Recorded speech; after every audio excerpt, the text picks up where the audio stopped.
Right, here we've got a W204 Mercedes C180 compressor. It's 2007 on the year, and I'm going to change the front brake pads. So first of all, chuck the back wheels, and I'm going to jack it up and take the wheel off, and then I'll come back to you then. Right, so I've got the front tyre off, front wheel off.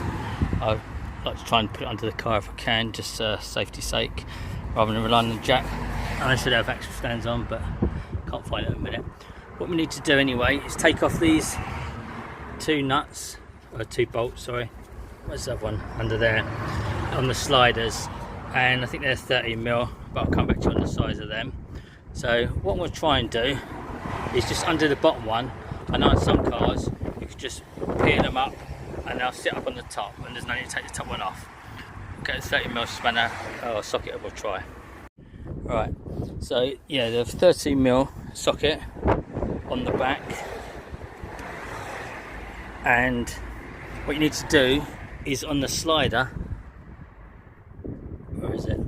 There, you've got a 17mm on there, so you need to get a 17mm spanner in there holding that nut, and then you can whiz it off with a 30mm socket. And what I can do now, hopefully, is pull it up. You've got to be careful, you've got the sensor on there, on the pads. So yeah, maybe pull the sensor out first, and I think that'll work.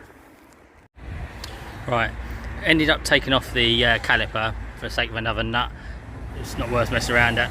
And the piston, what I normally do is get a pair of water pump pliers, like these, and then you slowly squeeze the piston in really slowly. It's best probably to do it with the brake pads in there, that way you get an even pull either side of the piston so they don't jam up.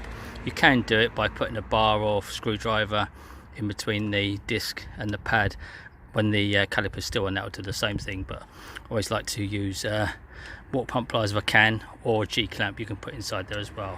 But say just slowly squeeze it back, because it's pushing the fluid back in the reservoir, so don't go in all guns blazing. But anyway, pulled the pad off. As you can see, they're really well worn down. The actual brake pad wear sensor was actually, the wires were disconnected, so that's why I never had a warning light on the dash. But say now's the time to make sure you've got the right pads before you start mulling them or throwing them away, just in case they don't fit. And as you can see, yeah, they're a perfect fit. And these pads, incidentally, I got them from a local car accessories shop, and I paid £25 plus VAT for them, so it's not too bad. So best just to clean out all the ways with a little wire brush, or an airline if you're outside, brake cleaner. Let's pull this back one off. Let's get a screwdriver in there a minute. And as you can see, that is pretty well worn as well, but it's nice to see they are actually worn down fairly level. Let's get in focus there. So always check these sliders are sliding good, they're not seized up, because that will give you unnecessary wear on one side. The disc, a little bit of a lip on them, but not too bad.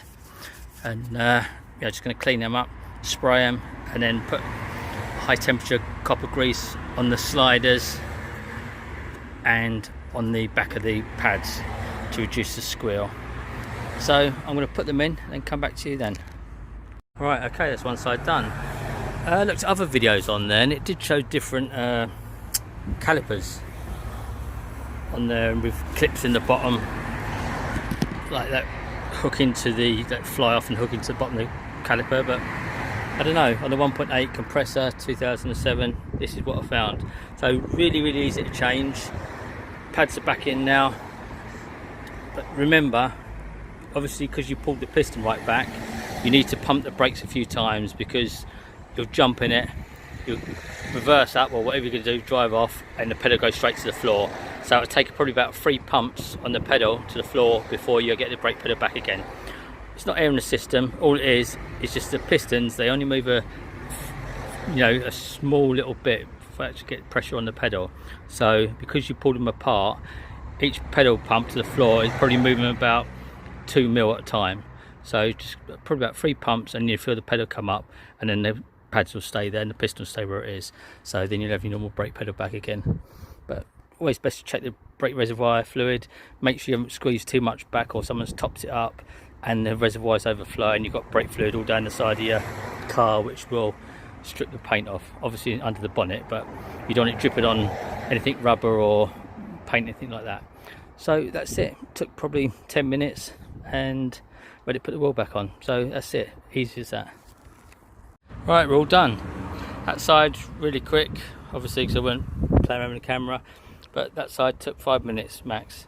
So come off nice, all the nuts back on, everything's tightened back up, and these two exactly the same, worn the same. And glad I had the MOT done because he picked it out. But yeah, got my money's worth out of them, and nicely worn, evenly worn.